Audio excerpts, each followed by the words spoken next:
Hello, weary traveller. Come, sit down, I welcome your companionship. Let us continue with the merry adventures of Robin Hood. Now, where were we? Ah, yes, here we go. Robin Hood turns beggar. After jolly Robin had left Little John at the forking of the roads, he walked merrily onward in the mellow sunshine that shone about him. Ever and anon he would skip and leap, or sing a snatch of song, for pure joyousness of the day, for, because of the sweetness of the springtide, his heart was as lusty within him as that of a colt newly turned out to grass. Sometimes he would walk a long distance, gazing aloft at the great white swelling clouds that moved slowly across the deep blue sky. Anon he would stop and drink in the fullness of life of all things, for the hedgerows were budding tenderly, and the grass of the meadows was waxing long and green. Again he would stand still and listen to the pretty song of the little birds in the thickets, or hearken to the clear crow of the cock daring the day to rain, whereat he would laugh, for it took but a little to tickle Robin's heart into merriment.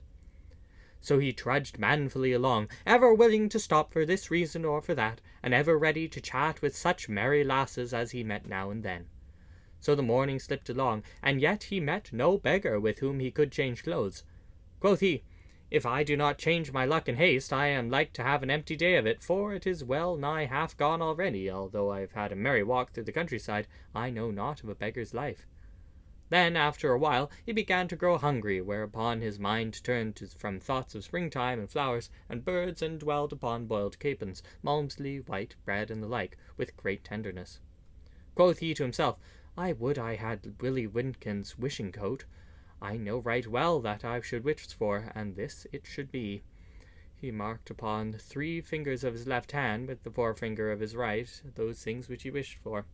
"Firstly, I would have a sweet brown pie of tender larks, mark ye, not dry cooked, but with a good sop of gravy to moisten it withal. Next would I have a pretty pullet fairly boiled, with tender pigeon's eggs, cunningly sliced, and garnishing the platter around. With these I would have a long slim loaf of wheaten bread that hath been baked upon the hearth, and it should be warm from the fire, with glossy brown crust, and the colour of hair of mine own maid Marian, and this the same crust should be as crisp and brittle as the thin white ice that lies across the furrows in the early winter's morning. These will do for the more solid things, but with these I must have 3 potties fast and round, one full of malmsey, one of Connery, and one brilling full of mine own dear lusty sack." Thus spoke Robin to himself, his mouth glowing moist at the corners with the thoughts of the good things he had raised in his own mind.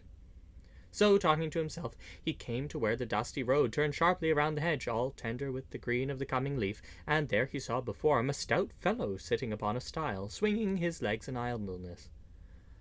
All about this lusty rogue dangled divers pouches and bags of different sizes and kinds, a dozen or more, with great wide gaping mouths like the brood of hungry daws. His coat was gathered in at the waist, and was patched with as many colours as there are stripes upon a maypole in the springtide. On his head he wore a tall, great leathern cap, and across his knees rested a stout quarterstaff of blackthorn, full and long as heavy as Robin's. As jolly a beggar was he as ever trod the lanes and byways of Nottinghamshire, for his eyes were as grey as slate, and snapped and twinkled and danced with merriment, and his black hair curled close all over his head like little rings of kinkiness. "Halloa, good fellow," quoth Robin, when he had come to the nigh of the other. "What art thou doing here this merry day, and when the flowers are peeping and the buds are swelling?" The other winked one eye, and straightway trolled forth in a merry voice, "I sit upon the stile, and I sing a little while, and I wait for my own true dear, oh! For the sun is shining bright, and the leaves are dancing light, and the little fowl sings she is near, oh! And so it is with me, bully boy, saving that my doxy cometh not." "Now that is a right sweet song," quoth Robin, "and were I in the right mind to listen to thee, I could bear well to hear more. But I have 2 things of seriousness to ask of thee, so listen, I pray thee." At this the jolly beggar cocked his head to one side like a rogue of a magpie. Quoth he, "I am an ill jug to pour heavy things into, good friend, and, if I mistake not, thou hast few serious words to spare at any time." Nay, quoth jolly Robin, what should I say first is the most serious of all thoughts to me, to wit, where shall I get something to eat and drink? Sayest thou so? Quoth the beggar. Marry, I make no such serious thoughts upon the matter. I eat when I can get it, and munch my crust when I can get no crumb. Likewise, when there is no ale to be had, and wash the dust from my throat with a trickle of cold water, I was sitting here as thou camest upon me, bethinking myself whether I should break my fast or no. I do love to let my hunger grow mightily keen ere I eat, for then a dry crust is as good to me as a venison pasty with suet and raisins is to stout King Harry. I have a sharp hunger upon me now, but methinks in such a short while it will ripen to a right mellow appetite. Now, in good sooth, quoth merry Robin, laughing, thou hast a quaint tongue betwixt thy teeth. But hast thou truly naught but a dry crust about thee? Methinks thy bags and pouches are fat and lusty for such thin fare. Well, mayhap there is some other cold fare therein, said the beggar slyly. And hast thou naught to drink but cold water? Said Robin. Never so much as a drop, quoth the beggar. Over beyond yon clump of trees is as sweet a little inn as ever thou hast lifted eyelid upon. But I go not thither, for they have a nasty way with me. Once, when the good Prior of Emmet was dining there, the landlady set a dear little tart of stewed crabs and barley sugar upon the window-sill to cool, and seeing it there, and fearing that it might be lost, I took it with me till I could find the owner thereof. Ever since, they have acted very ill towards me, yet truth bids me say that they have the best ale there that ever rolled over my tongue. At this Robin laughed aloud. Marry, quoth he, they did ill toward thee for thy kindness, but tell me truly, what hast thou in thy pouches? Why, quoth the beggar, peeping into the mouths of his bags, I feel there is a goodly piece of pigeon pie, wrapped in a cabbage leaf to hold the gravy. Here I behold a dainty streaked piece of brawn, and here a fair lump of white bread. Here I find 4 oaten cakes, and a cold knuckle of ham. Ha! In sooth, 'tis strange, but here I behold 6 eggs that must have come by accident from some poultry yard hereabouts. They are raw, but roasted upon the coals, and spread with a piece of butter that I see. Peace, good friend, cried Robin, holding up his hand. Thou makest my poor stomach quake with joy for what thou tellest me so sweetly. If thou wilt give me to eat, I will straightway hie me to that little inn thou didst tell me of right now, and I will bring a skin of ale for thy drinking and mine. Friend, thou hast said enough, said the beggar, sitting down from the stile. I will feast thee with the best that I have, and bless St. Cedric for thy company. But, sweet chuck, I pray thee 3 quarts of ale at least, for 1 for thy drinking, and 2 for mine. For my thirst is such that methinks I can drink ale as the sands of the river Dee drink salt water.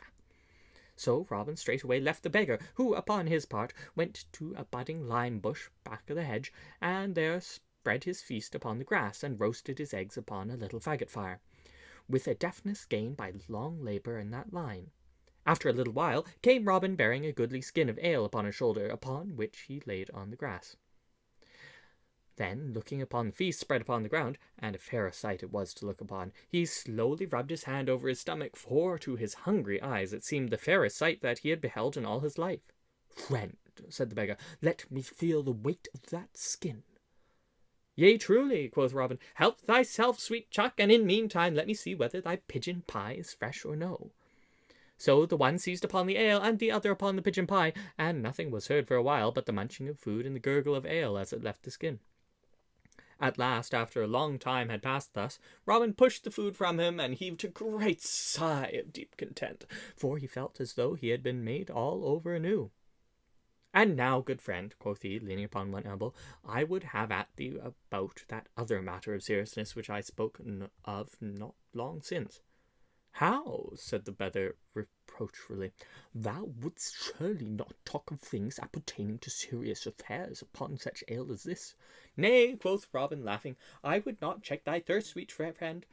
Drink while I talk to thee. Thus it is, I would have thee know that I have taken a liking to thy craft, and would fain have a taste of the beggar's life mine own self. Said the beggar, I marvel not that thou hast taken a liking to my manner of life, good fellow, but to like and to do are two matters of different sorts. I tell thee, friend, one must serve a long apprenticeship ere one can learn to be even so much as a clapper dudgeon, much less a crank or an Abram man. I tell thee, lad, thou art too old to enter upon that which it may take thee years to catch the hang of.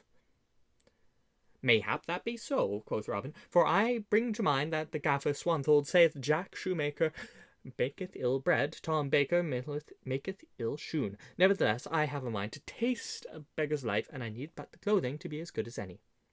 I tell thee, fellow, said the beggar, if thou wert clad as sweetly as the good Saint Winton, the patron of our craft, thou wouldst never make a beggar. Marry, the first jolly traveller thou wouldst meet would have beat thee to a pudding for thrusting thy nose into a craft that belongeth not to thee. Nevertheless, quoth Robin, I would have a try at it, and methinks I shall change clothes with thee, for thy garb seemeth to be pretty, not to say gay. So not only will I change clothes, but I will give thee 2 golden angels to boot. I have brought my stout staff with me, thinking that I might have to rap some one of the brethren of thy cloth over the head by way of argument in this matter. But I love thee so much for thy feast that thou hast given me that I would not lift even my little finger against thee, so thou needest not have a crumb of fear. To this the beggar listened, with his knuckles resting at his hips, and when Robin had ended, he cocked his head to one side and thrust his tongue into his cheek. Marry, come up, quoth he at last, lift thy finger against me, forsooth. Art thou out of thy wits, man? My name is Rickon Hazel, and I come from Holywell in Flintshire, over by the river Dee. I tell thee, knave, I have cracked the head of many a better man than thou art, and even now I would scald thy crown for 3 but an ale thou hast given me. Now thou shalt not so much have one ragtag of my coat, even could it save thee from hanging. Now, fellow, said Robin, it would ill suit me to spoil thy pretty head for thee, but I tell thee plainly that, but for this feast, I would do that to thee would stop thy travelling country for many days to come. Keep thy lips shut, lad, or thy luck will tumble out of thy mouth with thy speech. Now out, and alas for thee, man, for thou hast bred thyself ill this day, cried the beggar, rising up and taking it of his staff. Take up thy club and defend thyself, fellow, for I will not only beat thee, but I would take from thee thy money and leave thee not so much as a clipped groat, to buy thyself a loose lump of goose grease to rub thy cracked crown withal. So defend thyself, I say. Then up leapt merry Robin, and snatched up his staff also. Take my money if thou canst, quoth he. I promise freely to give thee every farthing that thou dost touch me. And he twirled his staff in his fingers till it whistled again. Then the beggar swung his staff also, and struck a mighty blow at Robin, which the yeoman turned. 3 blows the beggar struck, yet never one touched so much as a hair of Robin's head. Then stout Robin saw his chance, and ere you could count 3, Rickon's staff was over the hedge, and Rickon himself lay upon the green grass, with no more motion than you could find in an empty pudding bag. How now, quoth merry Robin, laughing, wilt thou have my hide or my money, sweet chuck? But to this the other answered never a word.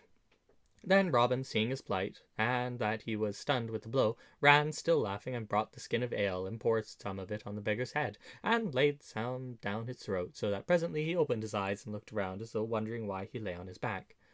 Then Robin, seeing that he had somewhat gathered his wits, and had just been rapped out of his head, said, Now, good fellow, wilt thou change clothes with me, or shall I have to tap thee again? Here are 2 golden angels, if thou wilt give me freely all thy rags and bags and thy cap and things.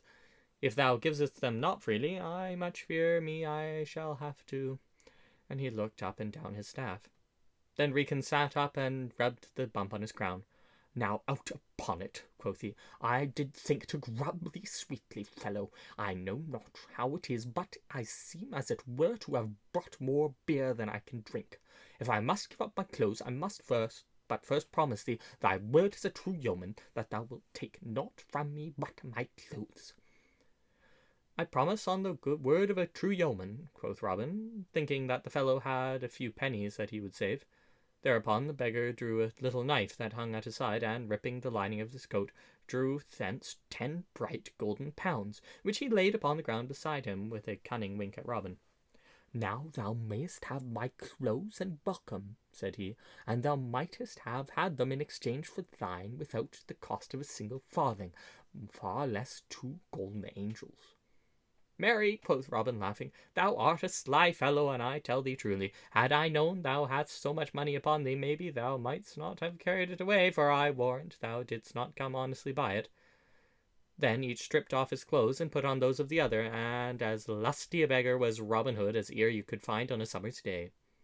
But stout Rickon of Holywell skipped and leapt and danced for joy in a fair suit of Lincoln green that he had so gotten. Quoth he, "I am a gay feathered bird now. Truly, my dear Mole Pisket would never know me in this dress. Thou mayst keep the gold pieces of feast, friend, for I mean to live well and lustily while my money lasts and my clothes are gay." So he turned and left Robin, and, crossing the stile, was gone. But Robin heard him singing from beyond the hedge as he strode away. "For Polly is smiling and Molly is glad when the beggar comes in at the door. For Jack and Dick call him a fine lusty lad, and the hostess runs up with a great score.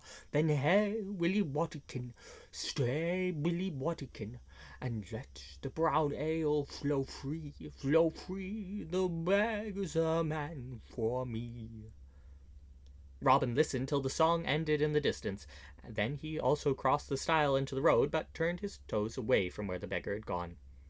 The road led up a gentle hill, and up the hill Robin walked, a half-score or more of bags dangling about his legs. Onward he strolled for a long time, but other adventure he found not. The road was bare of all else but himself, as he went kicking up little clouds of dust at each footstep. For it was noontide, the most peaceful time of all the day, next to twilight. All the earth was silent in the restfulness of eating time. The plough-horses stood in the furrow munching, with great bags over their noses holding sweet food. The ploughman sat under the hedge, and the ploughboy also, and they too were munching, each holding a great piece of bread in one fist and a great piece of cheese in the other. So Robin, with all the empty road to himself, strode along whistling merrily, his bags and pouches bobbing and dangling at his thighs. At last he came to where a little grass-grown path left the road, and, passing over the stile and down a hill, led into a little dell, and on across a rill in the valley, and up the hill on the other side, till it reached a windmill that stood on the cap of the rise, where the wind bent the trees in swaying motion. Robin looked at the spot and liked it, and, for no reason but his fancy led him, he took the little path and walked down the grey, sunny slope of the open meadow, and so came to the little dingle, and, ere he knew it, upon 4 lusty fellows that sat with legs outstretched and a goodly feast spread upon the ground. 4 merry beggars were they, and each slung about his neck a little board that rested upon his breast. One had written upon it, "I am blind," another, "I am deaf," another, "I am dumb," and the 4th, "Pity the lame one." But although all these troubles were written upon the boards seemed so grievous, the 4 stout fellows sat around feasting as merrily as though Cain's wife had never opened the bottle and held the misfortunes that held them forth like a cloud of flies to pester us. The deaf man was the first to hear Robin, and he said, "Hark, brothers, I hear someone coming." And the blind man was the first to see him, and said, "He is an honest man, brothers, and one of the craft to ourselves." And the dumb man called to him in a great voice, and said, "Welcome, brother, come and sit a while, there is some of the feast left, and a little malmsey in the pottle." At this the lame man, who had taken off his wooden leg and unstrapped his own leg, was sitting with it stretched out upon the grass so as to rest it, and made room for Robin among them. "We are glad to see thee, brother," said he, holding out the flask of malmsey. "Marry," quoth Robin, laughing, and weighing the flask in his hands ere he drank, "methinks it is no more than seemly of you all to be glad to see me, seeing that I bring sight to the blind, speech to the dumb, hearing to the deaf, and a lusty leg to a lame man. I drink to your happiness, brothers, as I may not drink to your health, seeing as ye are already hale, wind and limb." At this all grinned, and the blind beggar, who was the chief man among them, said in his broadest shoulders and most rascally of all, smote Robin upon the shoulder, swearing he was a right merry wag. "Whence comest thou, lad?" asked the dumb man. Why, quoth Robin, I came this morning from sleeping overnight in Sherwood. Is it even so? Said the deaf man. I would not for all the money we are for carrying to Lincoln town sleep one night in Sherwood. If Robin Hood caught one of our trade in his woodlands, he would, methinks, clip his ears. Methinks he would do, quoth Robin, laughing. But what money is this that you speak of? Then up spake the lame man. Our King Peter of York, said he, hath sent us to Lincoln with those moneys that... Stay, brother Hodge, quoth the blind man, breaking into the talk. I would not doubt our brother here, but bear in mind we know him not. What art thou, brother? Upright man, Jerkman, Clappadudgeon, Dormer, or Abram man? At these words Robin looked from one man to the other with his mouth agape. Truly, quoth he, I trust I am an upright man, at least I strive to be, but I know not what thou meanest by such jargon, brother. There is much more seemly, methinks, if yon dumb man, who hath a sweet voice, would give us a song. At these words a silence fell on all, and after a while the blind man spoke again. Quoth he, Thou dost surely jest when thou sayest that thou dost not understand these words. Answer me this, hast thou ever fibbed a chouse quarrons in the Rome pad for the lure of his bung? Now out upon it, quoth Robin Hood testily, an ye make sport of me by pattering such gibberish, it will be ill for you all, I tell you. I have had the best part of a mind to crack the heads of all four of you, and would do it so too, but for the sweet Malmsey you have given me. Brother, pass the pottle lest it grow cold. But all the four beggars leapt up to their feet, and when Robin had done speaking, and the blind man snatched up a heavy knotted cudgel that lay beside him on the grass, as did the others likewise. Then Robin, seeing that things would like go ill for him, albeit he knew not what the coil was about, leapt up to his feast also, and, catching up his trusty staff, clapped his back against a tree, and stood his guard against them. How now, cried he, twirling his staff betwixt his fingers, wouldst thou four stout fellows set upon one man? Stand back, ye rascals, or I will score your pates till they have as many marks upon them as a pothouse door. Are you mad? I have done you no harm. Thou liest, quoth the one who pretended to be blind, and who, being a lustious villain, was the leader of the others. Thou liest, for thou hast come upon us as a vile spy. But thine ears have heard too much for thy body's good, and thou goest not forth this place until thou goest feet foremost. Until this day thou shalt die. Come, brothers, all together, down with him. Then, swirling his cudgel, he rushed upon Robin as an angry bull rushes upon a red rag. But Robin was ready for this happening. Crick, crack! He struck two blows as quick as a wink, and down went the blind man, rolling over in the grass. At this the others bore back, and stood a little distance, scowling upon Robin. Come on, ye scum, said he merrily. Here be cakes and ale for all. Now who will be next served? To this speech the beggars answered never a word, but they looked at Robin, and his great blunderedore looked upon stout Jack the Slayer of Giants, as though they would fain eat him body and bones. Nevertheless, they did not care to come nigher to him than his terrible staff. Then, seeing him so hesitate, Robin of a sudden leapt upon them, striking even as he leapt. Down went the dumb man, and away flew his cudgel from his hand as he fell. At this the others ducked to avoid another blow, then, taking upon their heels, scampered, the one way and the other, as though they had the west wind's boots upon their feet. Robin looked after them, laughing, and thought that never had he seen so fleet a runner as the lame man. But neither of the beggars stopped nor turned around, and each felt in his mind the wind of Robin's cudgel about their ears. Then Robin turned to the two stout knaves lying upon the ground. Quoth he, These fellows spake somewhat about certain moneys they were taking to Lincoln. Methinks I may find it upon this stout blind fellow, who hath as keen sight as e'er a trained woodsman in Nottingham or Yorkshire. It were a pity to let sound money stay in the pockets of such thieving knaves.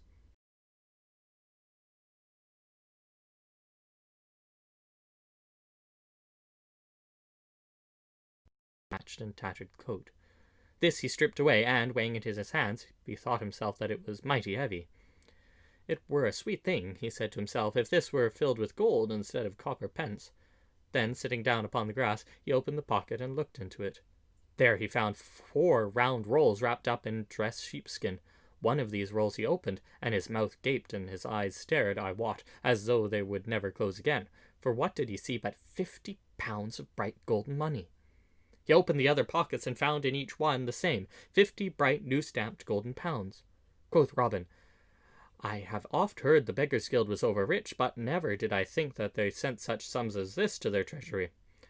I shall take it with me, for it will be better used for charity and the good of my merry band than in the enriching of such knaves as these. So saying, he rolled up the money in the sheepskin again, and putting back in the purse, he thrust the pouch upon his own bosom. Then, taking up the flask of Malmsley, he held it toward the two fellows lying in the grass, and quoth he, Sweet friends, I drink your health, and thank you dearly for what was so kindly given to me this day, and so I wish you good den. Then, taking up his staff, he left the spot and went merrily on his way. But when the two stout beggars that had been rapped upon the head roused themselves and sat up, and when the others had gotten over their fright and come back, they were as sad and woebegone as 4 frogs in dry weather, for 2 of them had cracked crowns, their Malmsley was all gone, and they had not so much as a farthing to cross their problems withal. But after Robin had left the little dell, he strode along merrily, singing as he went.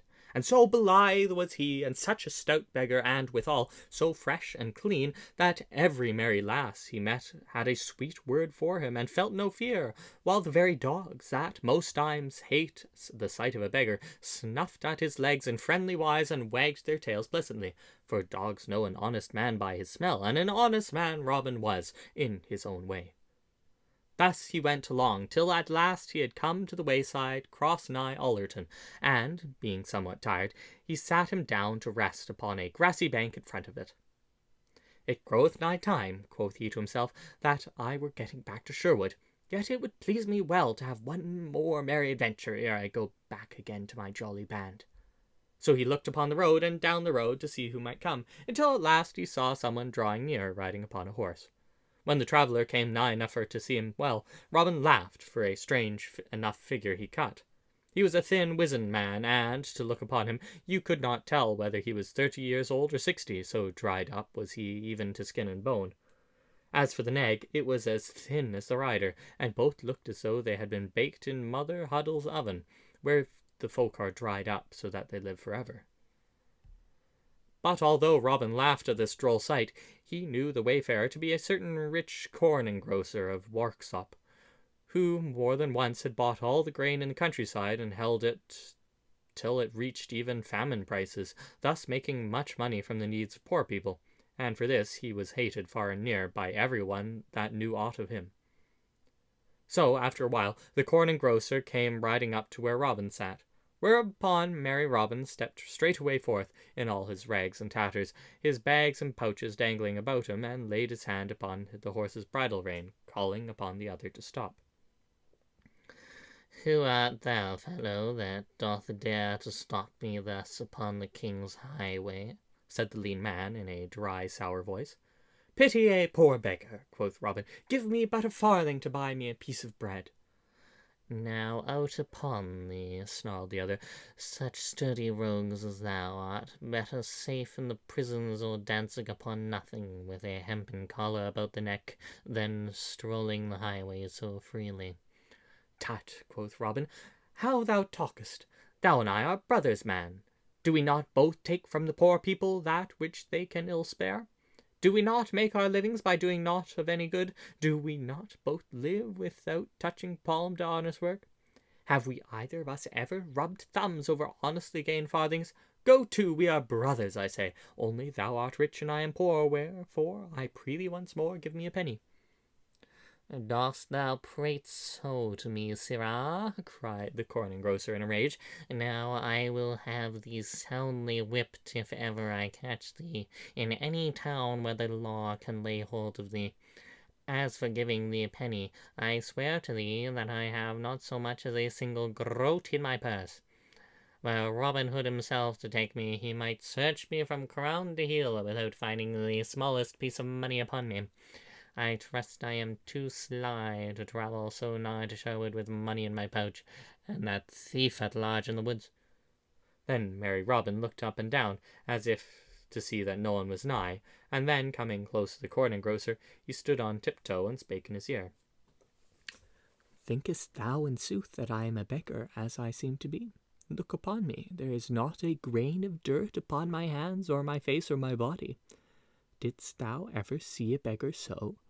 I tell thee I am as honest a man as thou art. Look, friend. Here he took the purse of money from his breast and showed the dazzled eyes of the corn engrosser the bright golden pieces. Friend, these rags serve but to hide an honest rich man from the eyes of Robin Hood.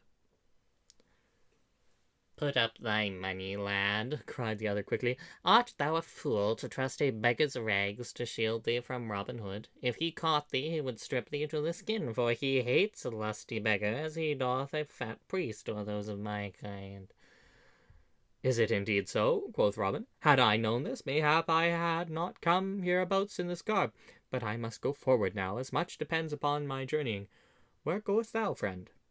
I go to Grantham, said the corn engrosser, but I shall lodge tonight at Newark, for if I can get so far upon my way. Why, I am myself on the way to Newark, quoth merry Robin, so that as two honest men are better than one on roads beset by such a fellow as this Robin Hood, I will jog along with thee if thou hast no dislike of my company. Why, as thou art an honest fellow and a rich fellow, said the corn engrosser, I mind not thy company, but in sooth I have no great fondness for beggars. Then forward, quoth Robin, for the day wanes, and it will be dark ere we reach Newark. So off they went, the lean horse hobbling along as before, and Robin running beside, albeit he was so quaking with laughter within him that he could hardly stand. Yet he dared not laugh aloud, lest the corn engrosser should suspect anything. So they travelled along till they reached a hill just on the outskirts of Sherwood. Here the lean man checked his lean horse into a walk, for the road was steep, and he wished to save his nag's strength, having far to go ere he reached Newark. Then he turned in his saddle and spake to Robin again, for the first time since they had left the cross. Here is thy greatest danger, friend, said he, for here we are nighest to that vile thief Robin Hood, and the place where he dwells. Beyond this we are come again to open honest country, and are so more safe in our journeying. Alas, quoth Robin, I would that I had as little money by me as thou hast, for this day I fear that Robin Hood will get every growth of my mouth. Then the other looked at Robin and winked cunningly. Quoth he, I tell thee, friend, that I have nigh as much by me as thou hast, but it is hidden so that never a knave in Sherwood could find it. Thou dost surely jest, quoth Robin. How could one hide so much as 200 pounds upon his person? Now, as thou art so honest a fellow, and withal so much younger than I am, I will tell thee that which I have told to no man in this world before, and thus thou mayst learn never again to do such a foolish thing as to trust a beggar's garb to guard thee against Robin Hood. Seest thou these clogs upon my feet? Yea, quoth Robin, laughing, truly they are large enough for any man to see, even were his sight as foggy as that of Peter Patter, who never could see when it was time to go to work. Peace, friend, said the corn engrosser, for this is no matter for jesting. The soles of these clogs are not what they seem to be, for each one is a sweet little box. And by twisting the second nail from the toe, the upper of the shoe and the part of the sole lifts up like a lid, and in the spaces within are 80 bright golden pounds in each shoe, all wrapped up in hair to keep them from clinking, and so telling tales of themselves. When the corn engrosser had told this, Robin broke into a roar of laughter, and laying his hands upon the bridle rein, he stopped the sad-looking nag. Stay, good friend, quoth he, between the bursts of merriment, thou art the slyest old fox that e'er I saw in all my life. And the soles of his shoon, quotha, if ever I trust a poor seeming man again, shave my hand and paint it blue. A corn factor, a horse jockey, an estate agent, and a jackdaw for cunningness, say I. And he laughed again till he shook with his shoes with mirth. All this time the corn engrosser had been staring at Robin, his mouth agape with wonder. Art thou mad, quoth he, to talk in this way so loud in such a place? Let us forward and save thy mouth till we are safe and sound at Newark.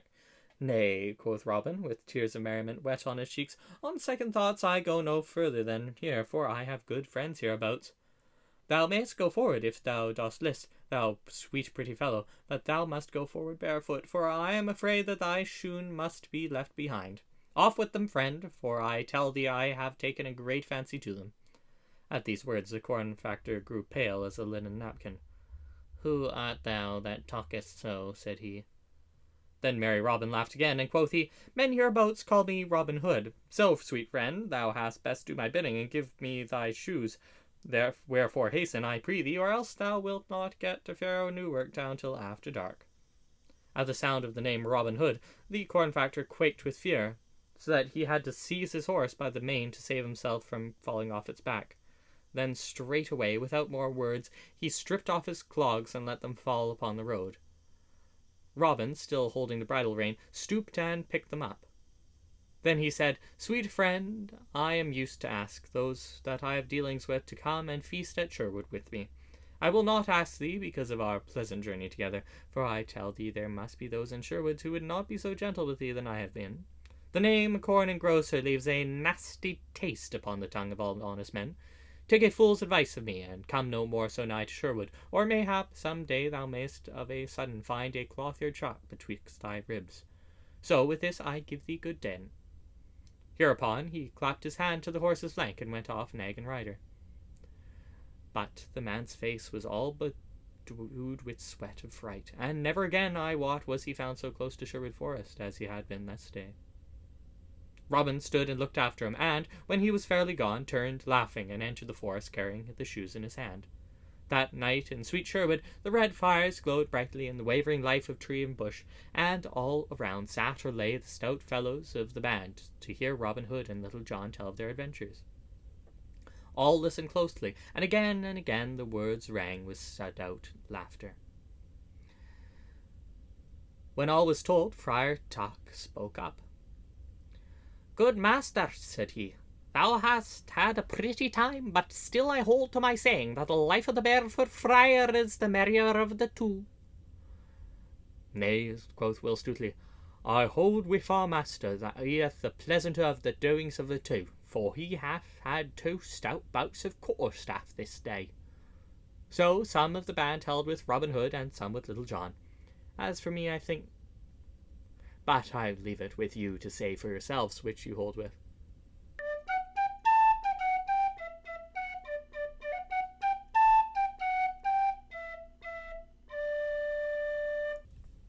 Alas, the time!